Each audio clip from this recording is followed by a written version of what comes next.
Welcome to the Bryan and Gina Show, the official show of Los Angeles Magazine. Here's your hosts, Bryan Bishop and Gina Grad. Hello, and welcome to the Bryan and Gina Show, the official podcast of Los Angeles Magazine. I'm Bryan Bishop. I'm Gina Grad. And we are going to bring you in this inaugural episode a feature or a interview with the author of the feature Slot Whisperer about a con artist. I guess we can just say that. A grifter. Yeah, a little bit. She's mixed up in some, maybe things got away from her. Not the writer. Well, maybe the writer too, but I'm talking about the subject of the article. And the author, Michele McPhee, will be joining us to talk about the article, talk about the process of researching, digging through court documents. I don't know about you, Gina. I found her process very inspiring. Oh, yeah. No, she's a badass for sure. What she does is not something I could do. I've tried. I've failed miserably. If you can be a dog with a bone on these news stories and not take no for an answer, then all of the readers win. So she's amazing. Can't wait to talk to her about that. And I know you have a very special interest in this story because it involves your second home, the casino. That is true. I mean, I do find it kind of sad, and I think I point this out to Michele, and I think she actually agreed with me that this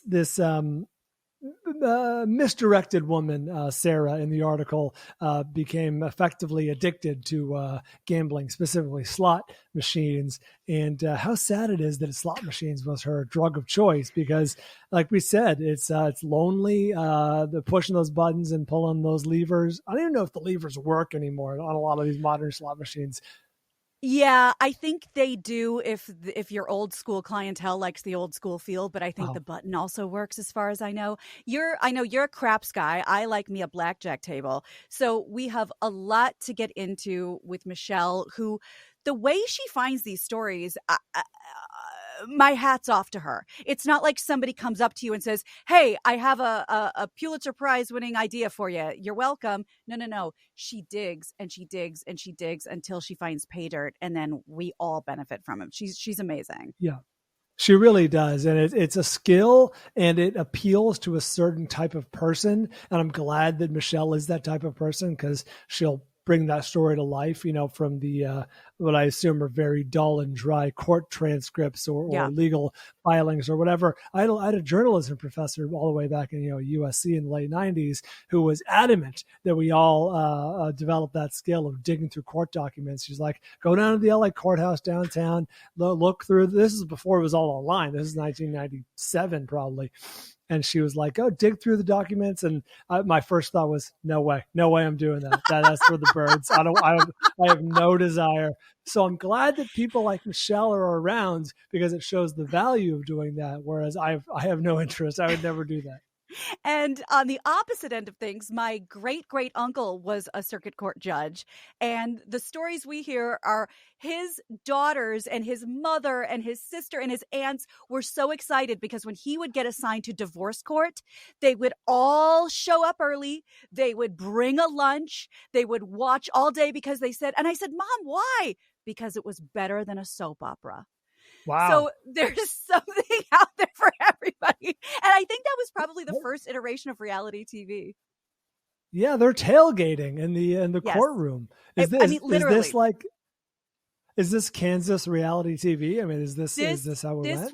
This was old school Chicago. This is when anything goes back then, and that story sparked my love of all things. I would love to pour over those documentaries. I'll do it for you. You tell your teacher you did it. We'll do a little Cyrano action. But for today, we have Michele. She's going to tell us everything. She's amazing, and she has a lot of cool stuff coming down the pike. And then don't go anywhere, because after that, Bryan and I have some things to discuss that we love, that we hate, all things LA coming up right after that. All right, let's welcome to the show Michele McPhee, the author of The Slot Whisperer. We're going to ask her lots of questions. Michele, welcome to the show.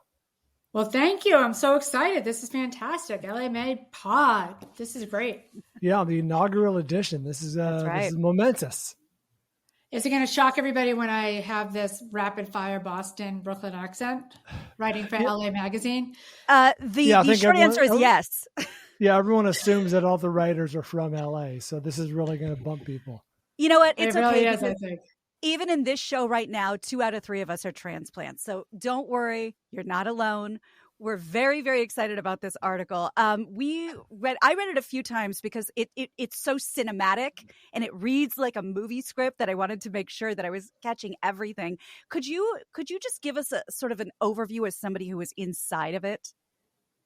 Well, this story has just been riveting from the very beginning, because here you have somebody who's wildly successful. I mean, her own friends call her the Anna Delvey of Orange County, but I think it's a little different than that. She's not just some fraudster who was able to convince people that she was one of the beautiful people like Anna Delvey. She is one of the beautiful people. She grew up in Newport Beach.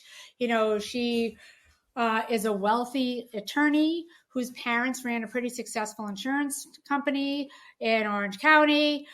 She's a Newport Beach girl who has always lived very luxuriously, just on her own accord. She admits that she comes from money. She married well with her first husband, and then she married a prince, quite literally, an Iranian prince, in fact.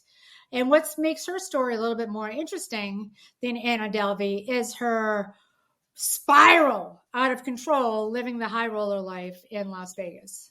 Well, let's back up a second, because I'm fascinated by this part of the business. How do you come across the story? Do you find it? Do you pitch it? Is it pitched to you?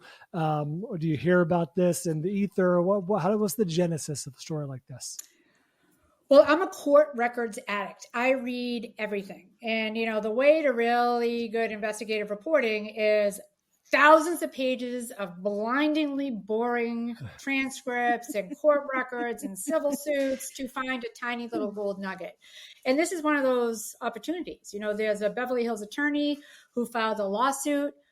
And in the lawsuit, it talks about how this woman blew through $10.2 million. And I'm like, how on God's green earth does somebody lose that much money without raising some flags at a place like Wynn Las Vegas? And that's another part of the story, because, the casino is required to look at the origins of these colossal amounts of money being lost in a casino under federal law, which prevents money laundering for terrorists and drug cartels at casinos. Sure. They're supposed to say, hey, hold on a minute.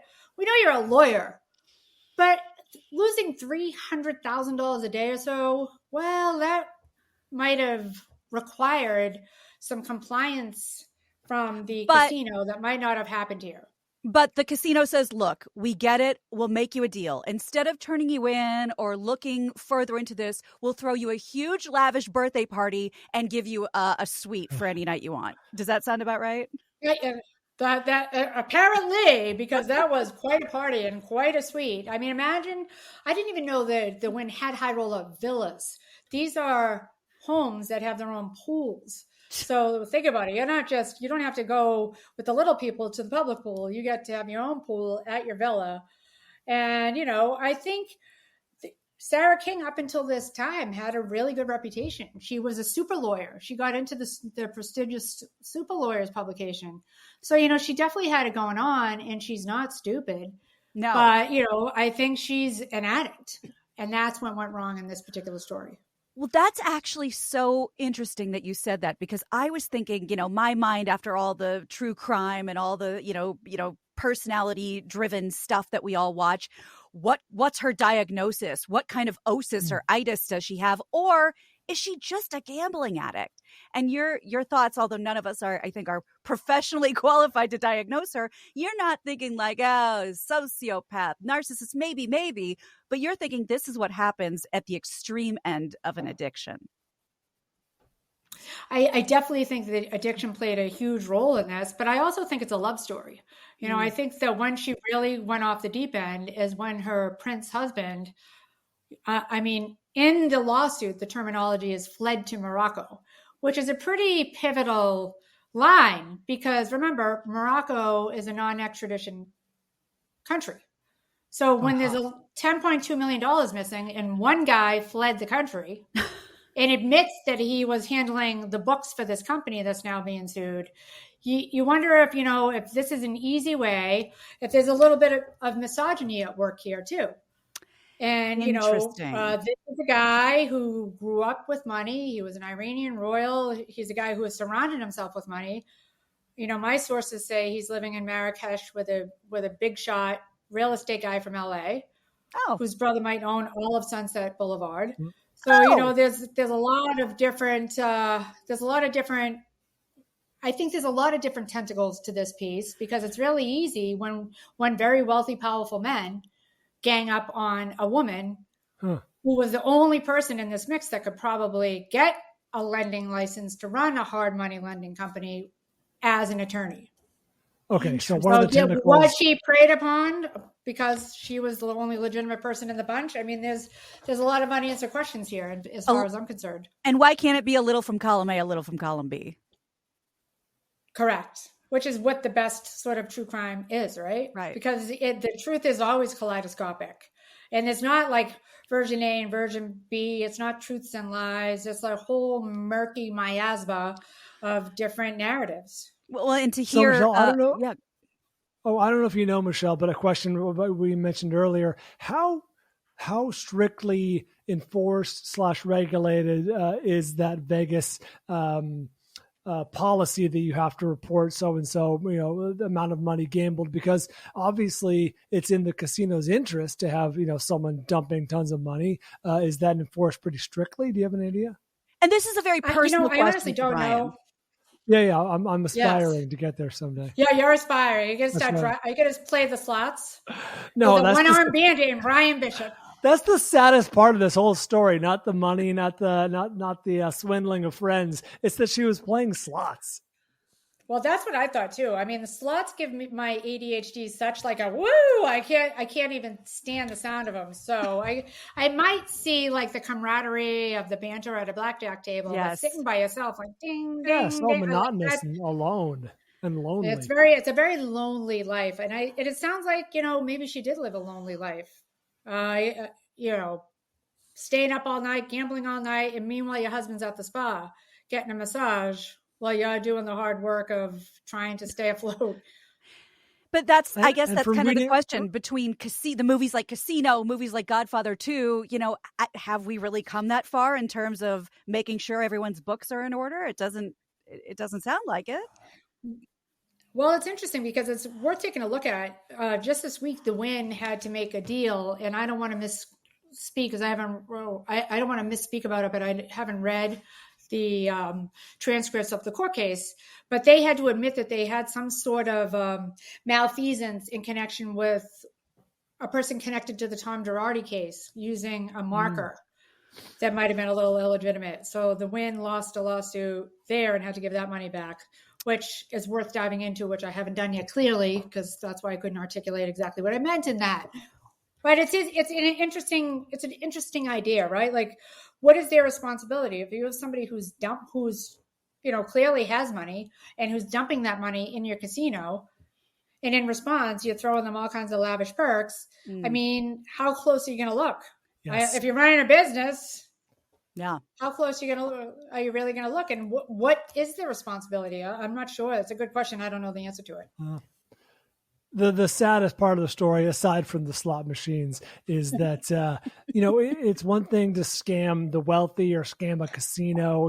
We all have varying levels of sympathy, but she scammed like her friends. And like, who was the other person? It was the cocktail waitress. Yeah. Talk about that if you could, Michele.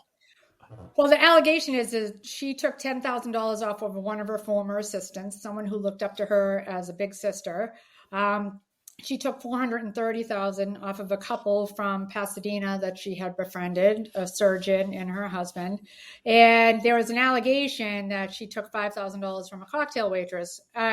Truth be told, I haven't found that cocktail waitress, and no one seems to have her name. Oh, really? So I would like to speak to the cocktail waitress if she's listening to see if this is true, because there are other stories being told out of the Wynn where she bought one of her drivers a puppy, a golden doodle like hers, or she dumped out her purse. So there's a lot of different stories going around. But you're right. I think that the addiction part of it is just like a heroin addict who's willing to steal out of his mother's purse. She just got in too deep. Yeah. And in her mind, she's going to make this money back. This is the time the guy's going to spit out the jackpot. Right. I'm going to get that 1.6 million. Right. Yeah, because it was funny. She said something to the effect of like, I figured it out. Like I cracked the code on slots. And if that's true, every casino on the West Coast is in for a surprise. Well, I'm imagining if that was true, she wouldn't be in the hole for 10.2 million at least. Also true. Proof's in the pudding. Yeah. Give the listeners and maybe fans of LA Magazine just an idea. How long do you work on a story like this? How long does it take from pitch to publish? It really depends. We had a great story called Bleeding the Beast about this scam between an Armenian mob boss who partnered with a Mormon polygamous cult to steal $1 billion in biofuel tax credits. A story like that took months, months. This story is once you have the lawsuit and you can kind of go into the details with the lawyers and some of the victims, it takes about 2 to 3 weeks to get everything in order.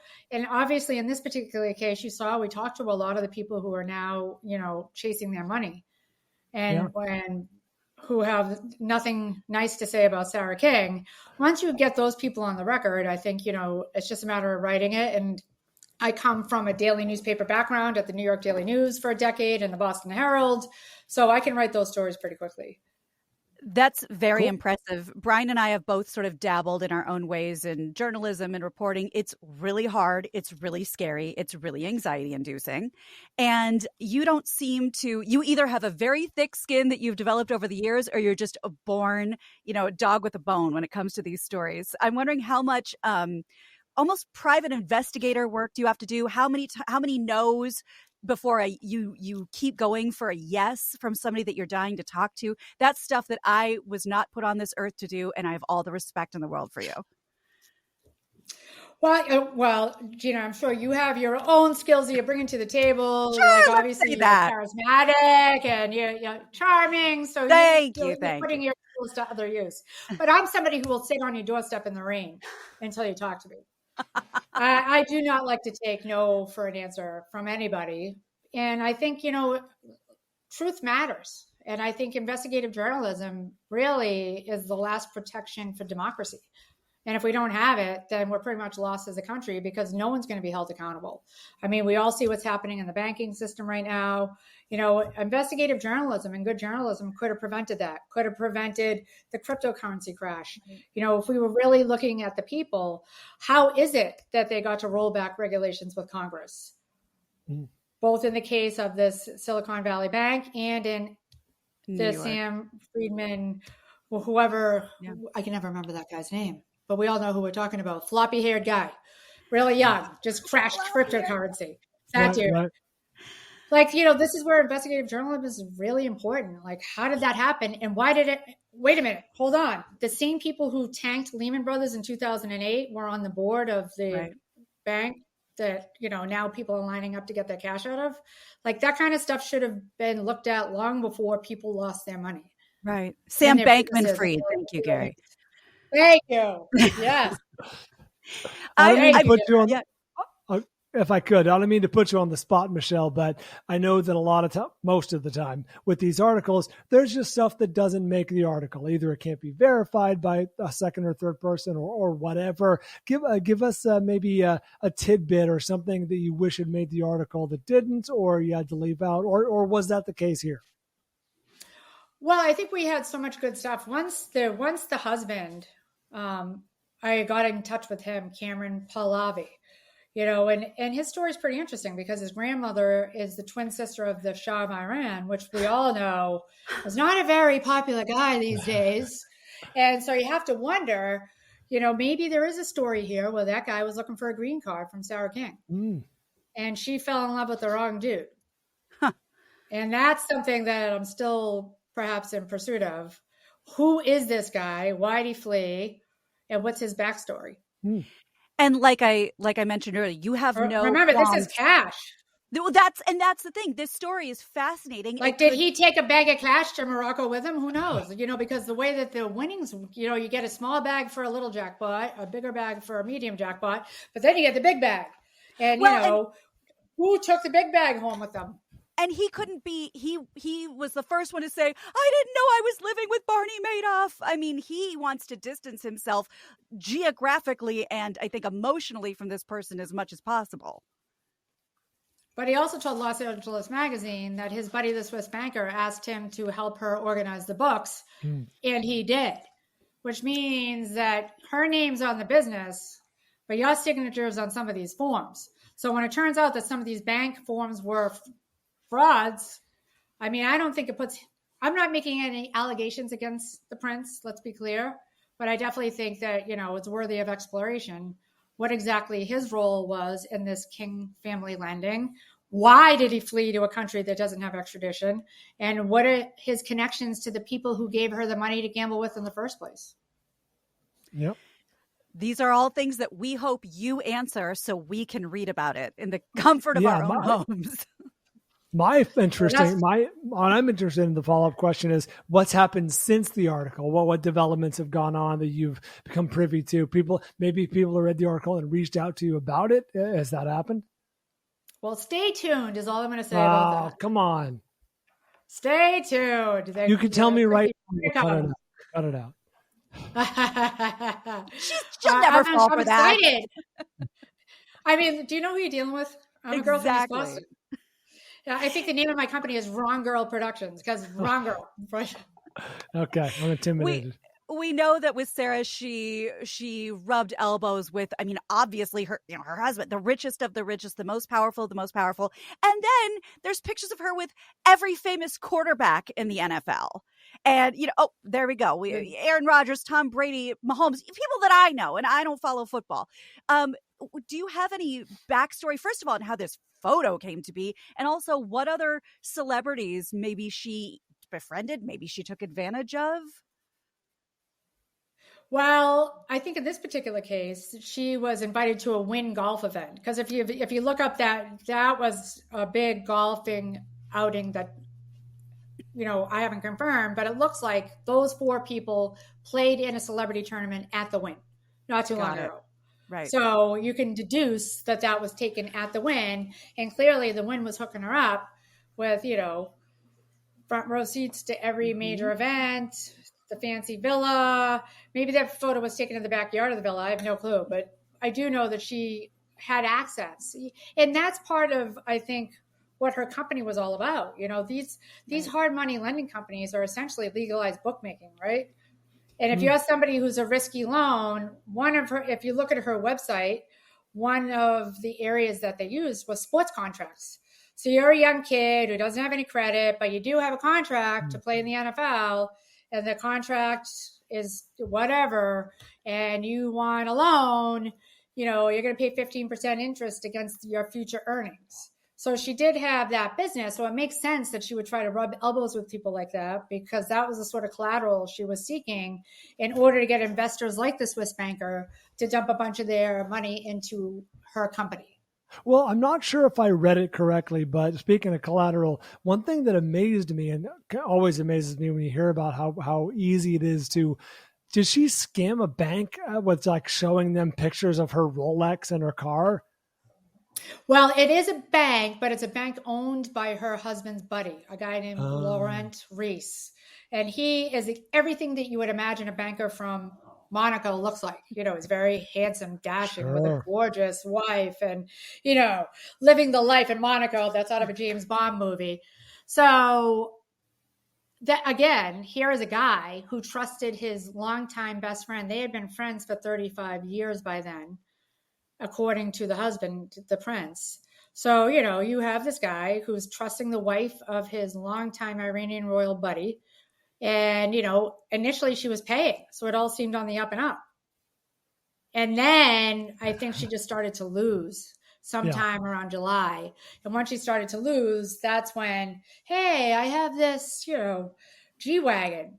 But there is no G-Wagon. It would be a photo of some random G-Wagon that she took parked in the valet at the Wynn.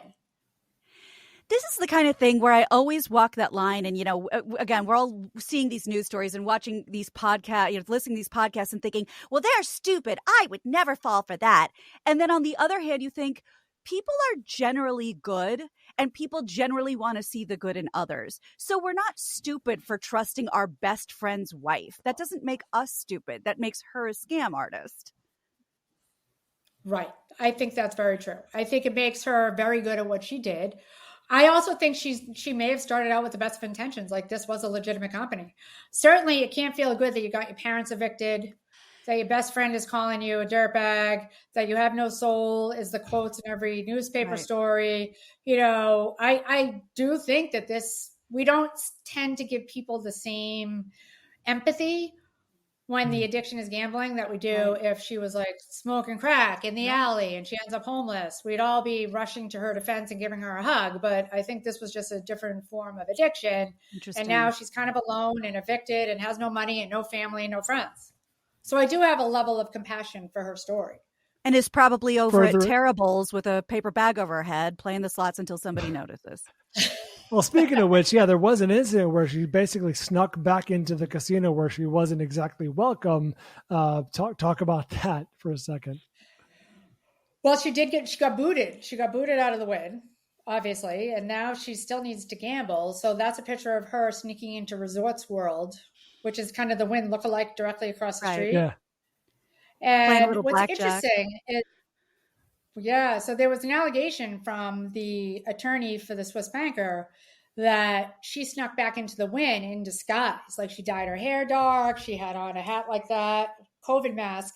What's terrifying is that somehow the eyes in the sky at the Wynn recognized her, which is startling. That facial recognition, that AI in that casino is so sophisticated that they could pick up her gait, perhaps her, her eyes, whatever it was. But before she could make it to her favorite slot machine, they were flanking her and escorting her back to the sidewalk.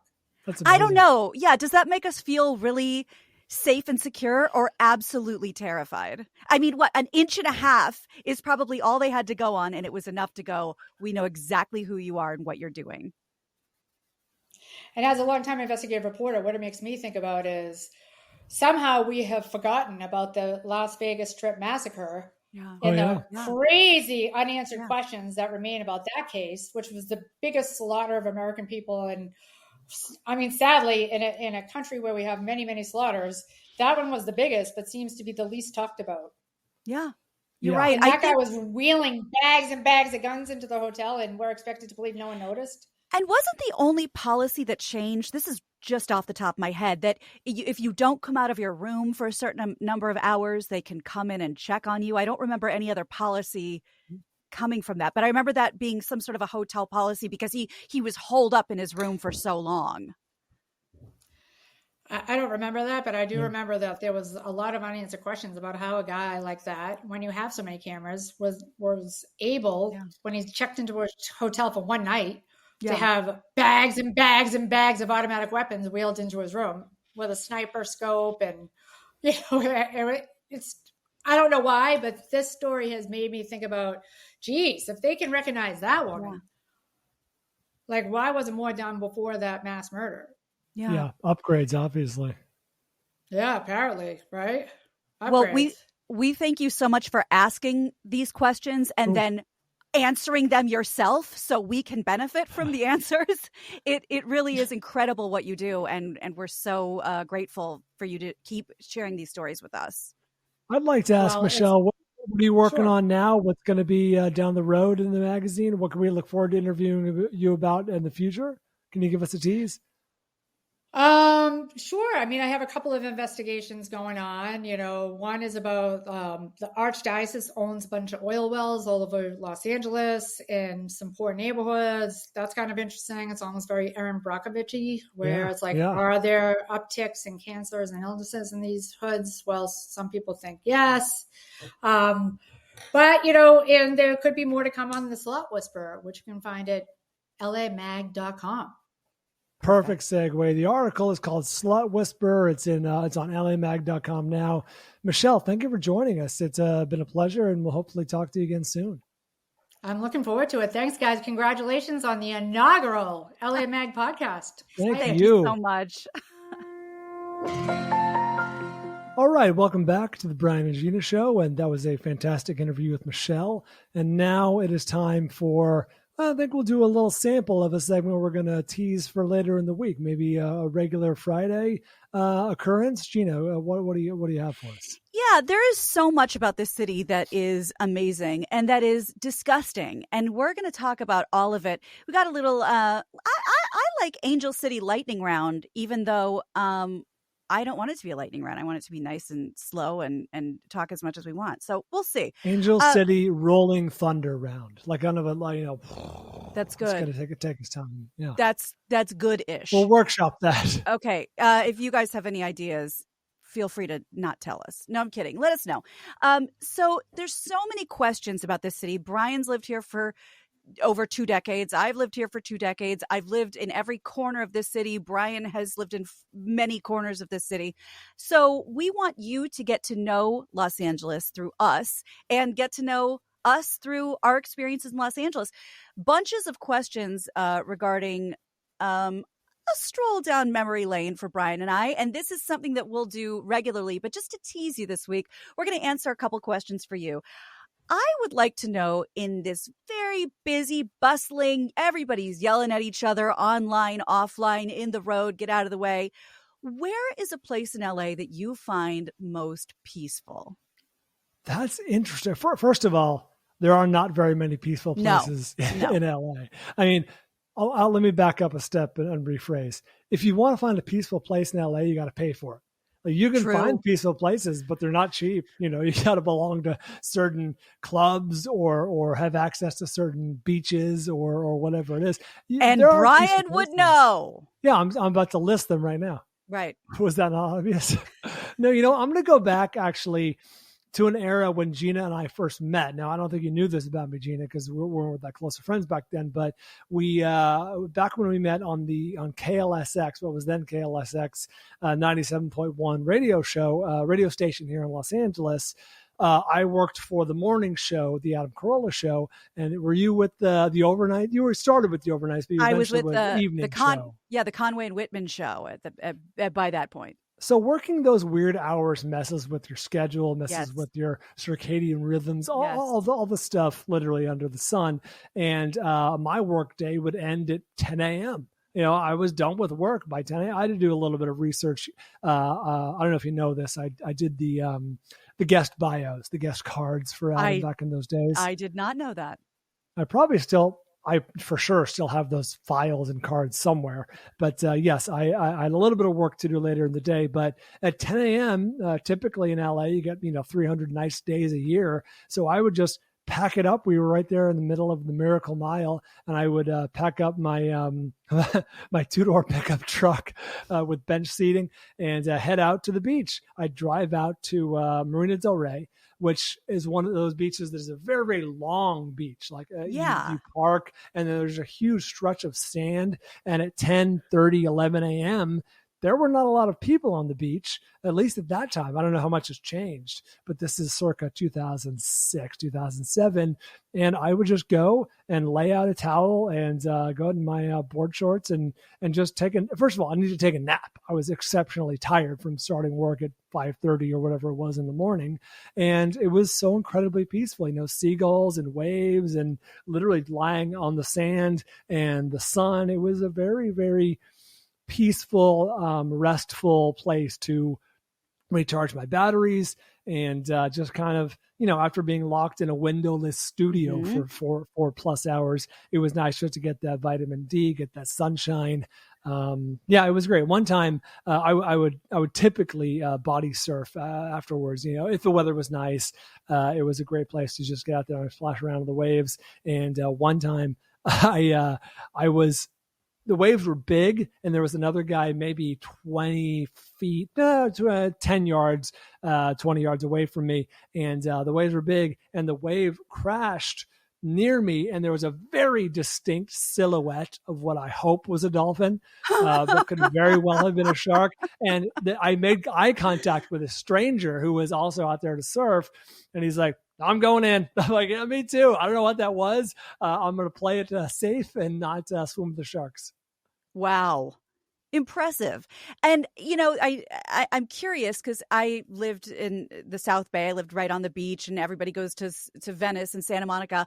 Marina del Rey didn't even consider that one. I think it was because I was living on Washington Boulevard at the time, like in far west Culver City, like the sort of board, like, where the Costco is in Marina del Rey. I was living close to that. Oh, got it.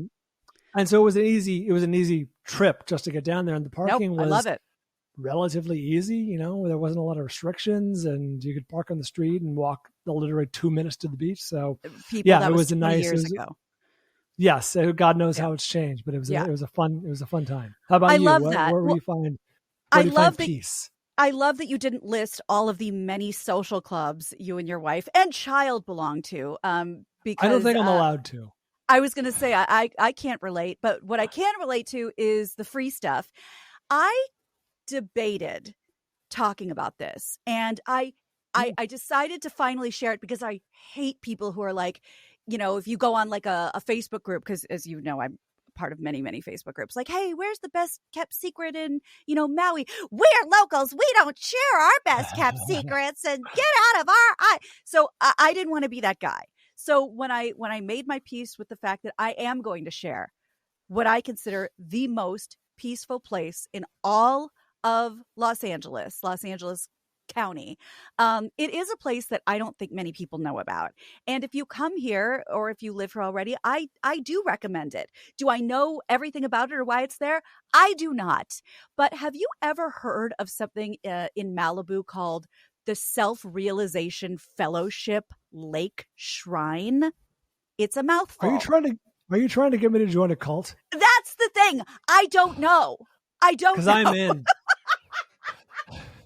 So, okay, long story short, I lived in Hollywood many times, and I would walk by this temple thing in Hollywood. I'm like, what is that? And it said like a self-realization fellowship. And I was like, no, thanks. But then I somehow like stumbled upon or looked it up online, and I was like, well, they have a thing in Malibu. What is this Shangri-La?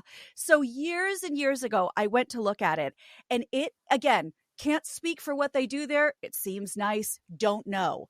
But it is one of my favorite places to go and feel at peace. It's way down by the water.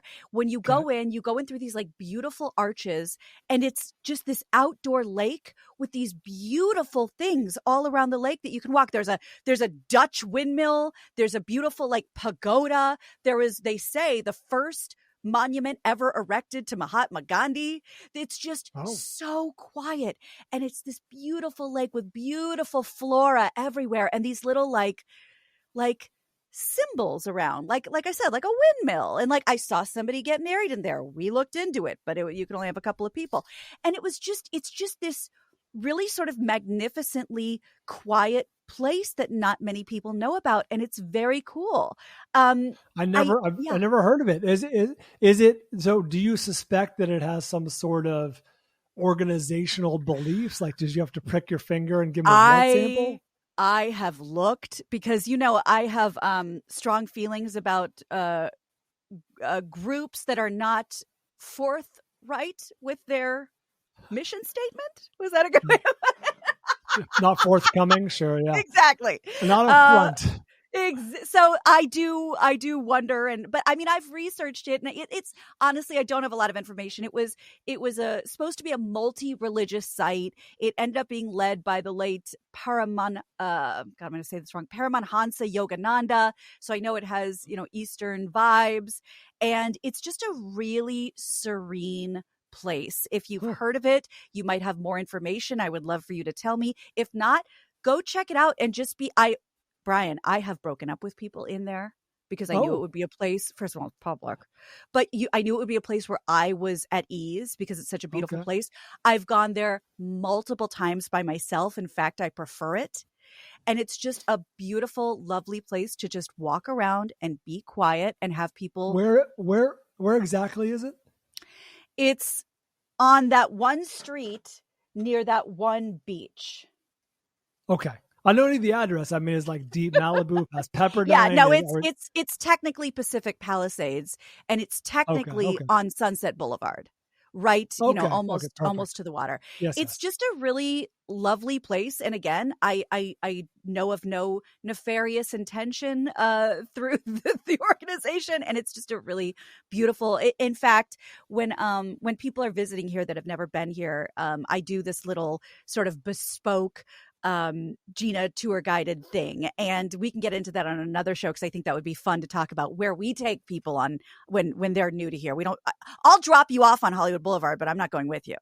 So, are these strangers you meet at the airport, or are these friends and family? I'm one of those. I wear a blindfold at the airport, and I have that free hug sign. And so whoever comes up to me, friends from college or whatever, These are kind of my, we all have after 20 years, we all have our way of showing people LA. So I don't know. It's a place that I like a lot. And I encourage people to check out if that sounds interesting to you. Give the name again one more time. It's I believe it's the Self-Realization Fellowship Lake Shrine. It's just a cool place. Again, I know nothing about it. I love a windmill. There are so many places. I feel like we've been here for so long, but there are places that I don't even remember exist anymore because my life looks so different now. We're both married. We both have kids. We both, live in different places than we used to. My old life feels a lifetime ago. And it makes me wonder, what are the places in LA? Give me an example of somewhere in LA that you loved and you haven't been in years. Great question. The first one that comes to mind, when I first finished college, a good number of my friends moved down to the aforementioned South Bay area, specifically like Hermosa Beach, that area. And we would get together almost every weekend, at least when the weather was nice. And we would play volleyball on the beach, go swimming, get some beers, head off to dinner or someone's house or whatever. And it was or eventually, most of the time, end up at the Hermosa Pier, which might be a little bit basic at this point, but for a 21-year-old, 22-year-old, balding Bryan, I was it was Shangri-La. It was wonderful. Hanging out with your friends, the weather was great. You got to exercise and play volleyball in the sun until you were tired, and then have some drinks and hit up some of the better bars on the Hermosa Pier, which I don't even know if they're still there. I haven't set foot on that place in 15 years at least. Wow. But it was a great. Oh yeah, I mean, I think when I started dating my wife in like 2006, I guess 5 or 6 or whatever it was, 2006, 7. We maybe went down there a few times because friends move and there were less people down there, and it became a younger scene, and we were getting older.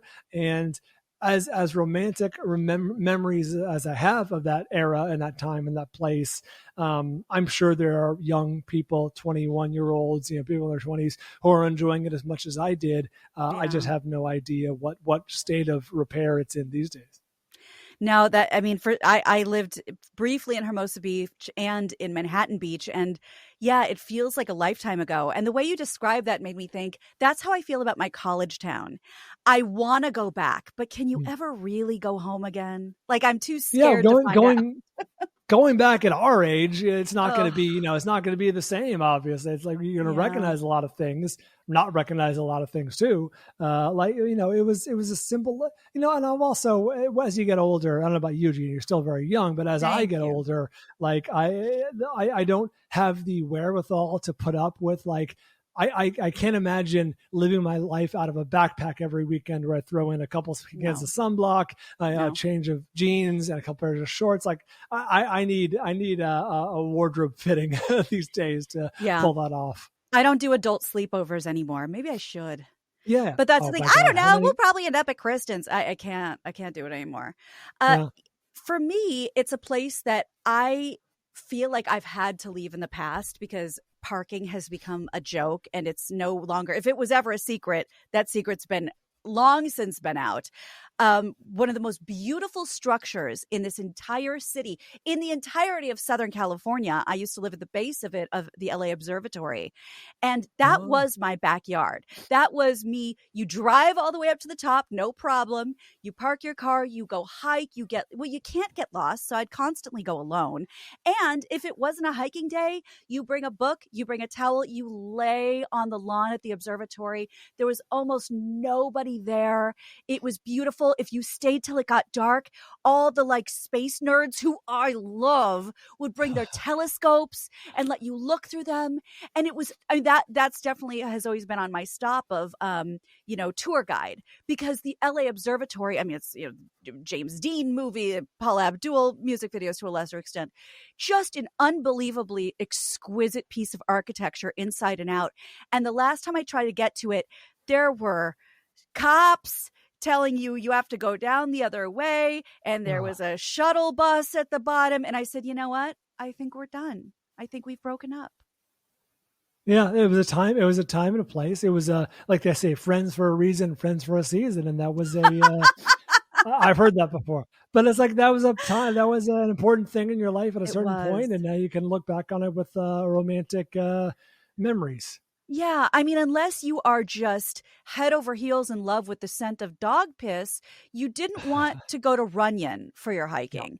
So it was always, for me, it was better to go up toward the observatory. And and again, we were talking about peaceful places, a wonderfully peaceful place.